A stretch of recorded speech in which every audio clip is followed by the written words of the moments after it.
Hello friends, வணக்கம் and welcome to my channel cook with Saranya. Last week சேனலில் videos எதுவும் upload பண்ண முடியல. ஏன்னா எனக்கு கொஞ்சம் உடம்பு சரியில்லைங்க, ரொம்ப ஃபீவர் ஆகிடுச்சு. இந்த வாரம் இப்போ கொஞ்சம் பரவாயில்ல உடம்புக்கு. ஸோ அதனால் நான் திரும்பியும் வீடியோஸ் பண்ணலான்னு ஸ்டார்ட் பண்ணியிருக்கேன். இந்த வாரத்தில் கண்டினியூஸாக திரும்பியும் நான் வீடியோஸ் போடலான்னு இருக்கிறேன். இன்றைக்கி ஒரு ஈஸியாக பண்ணக்கூடிய ஒரு ஸ்நாக்ஸ் ரெசிபி தான் பார்க்க போகிறோம். வாழைப்பழத்தை வச்சு ஈஸியாக பண்ணக்கூடிய ஒரு பனானா அப்பம் எப்படி பண்ணுறது அப்படின்னு பார்க்கலாம். இது ஆஃப்டர் ஸ்கூலுக்கு அப்புறமா நீங்கள் குழந்தைங்களுக்கெல்லாம் பண்ணி கொடுக்கறதுக்கு ஒரு ஈஸியான ஒரு ரெசிபியாக இருக்கும். அதே நேரத்தில் ரொம்ப டேஸ்ட்டான ஒரு ரெசிபியாக இருக்கும். இந்த வாழைப்பழம் அப்பம் இப்போ எப்படி பண்ணுறதுன்னு நம்ம பார்க்கலாம். இதுக்கு நான் இன்றைக்கி 2 பெரிய வாழைப்பழம் எடுத்துருக்கிறேன். நீங்கள் குட்டி குட்டி வாழைப்பழமாக இருந்துச்சுன்னா 3 வாழைப்பழம் கூட எடுத்துக்கலாம். இப்போது ஒரு ஃபோக்கை வச்சு நல்லா மேஷ் பண்ணிக்கலாம். வாழைப்பழம் நல்லா பழுத்த பழமாக இருந்துச்சுன்னா இனிப்பாக இருக்கும் அப்பம். அதனால் ரொம்ப பழுத்து இருந்தாலும் வாழைப்பழம் நல்லாயிருக்கும். அந்த மாதிரி கூட நீங்கள் எடுத்துக்கலாம். இதை நம்ம மிக்சிலெலாம் போட்டு அரைக்க வேண்டாம். மிக்சியில் போட்டு அரைச்சா ரொம்ப தண்ணியாக ஆன மாதிரி ஆயிரும் வாழைப்பழம். அதனால் ஃபோக்கை வச்சே நல்லா மேஷ் பண்ணிக்கோங்க. இதில் 1/3 கப் அளவில் நான் ப்ரௌன் சுகர் சேர்க்குறேன். இதில் அரை கப் அளவு வரைய கூட சுகர் சேர்த்துக்கலாம். நான் இனிப்பு கொஞ்சம் கம்மியாக சேர்க்குறனால 1/3 கப்பில் சேர்க்குறேன். நீங்கள் ஒயிட் சுகர் கூட ஒரு அரை கப் சேர்த்துக்கலாம், ரொம்ப நல்லாயிருக்கும். இப்போது சுகரையும் சேர்த்து நல்லா மிக்ஸ் பண்ணிக்கோங்க.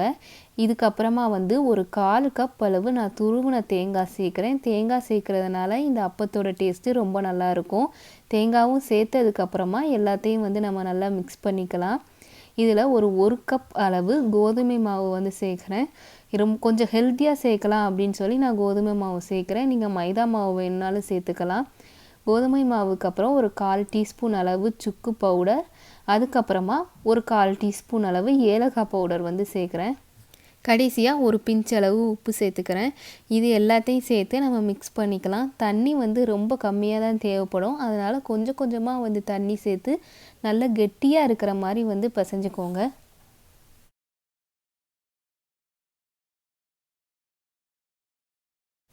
இந்த மாதிரி நல்லா திக்காக இருக்கணும். அப்போ தான் நம்ம எண்ணெயில் போடுறதுக்கும் கரெக்டாக இருக்கும். இதை இன்னொரு மெத்தட்லேயும் பண்ணலாம். நல்லா இன்னும் கொஞ்சம் தண்ணியை விட்டு கரைச்சிக்கிட்டோம் அப்படின்னா நம்ம பனியாரக்கல்லில் கூட ஊற்றி எடுக்கலாம். அதுவும் டேஸ்ட்டாக இருக்கும். இதை இப்போ ஒரு 1/4 மணி நேரம் மூடி போட்டு வச்சிடலாம். அது கொஞ்சம் நேரம் ஊறட்டும். 1/4 மணி நேரம் கழித்து நம்ம எண்ணெயில் போடலாம்.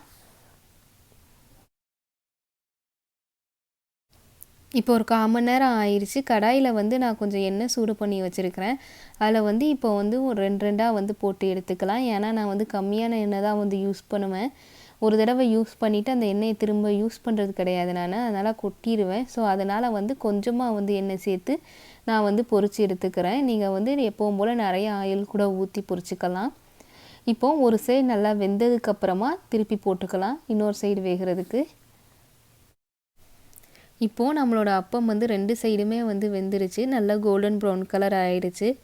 இதை இப்போ ஒரு பிளேட்டுக்கு நம்ம மாற்றிக்கலாம். இதே மாதிரியே மிச்சம் இருக்க மாவையும் நம்ம பொரித்து எடுத்துக்கலாம். நம்ம ஈஸியான ஒரு ஸ்நாக்ஸ் ரெசிபி, ரொம்ப சுலபமாக ஒரு 10 நிமிஷத்தில் நம்ம பண்ணிடலாம். ரொம்ப டேஸ்ட்டாகவும் இருக்கும்.